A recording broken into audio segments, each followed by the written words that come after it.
Alright, here's the try this one. Some of you aren't able to run the video, and so I'm just going to run through what you'd see if it did load up for you.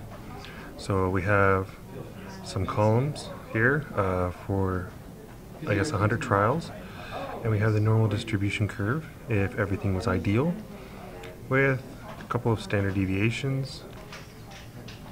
Alright, and I'm just going to run through what the what the try this is actually getting you to do. So, as the bin size here decreases, what it kind of means is that the number of data columns increase.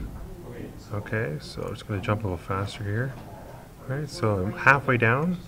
Notice that there's a lot more columns. Essentially, each column that we started with is now cut in half. And as we continue down, the columns get tinier and tinier until we're almost down to 0. Alright, so what this is this is all the data as raw as it can get.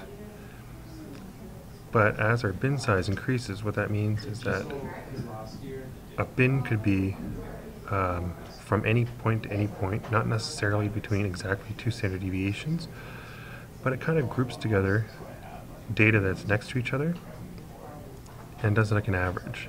So it is actually the same data, okay, but it's getting averaged out, right? Averaged out into bigger and bigger bin sizes. Okay, now I'm going to reset it back to the way it was and increase the trials. Let's do 5,000. Alright, notice how not much has moved, and that's okay. Alright, where you'll see a lot more difference is as we go down closer and closer like before. So as we jump down,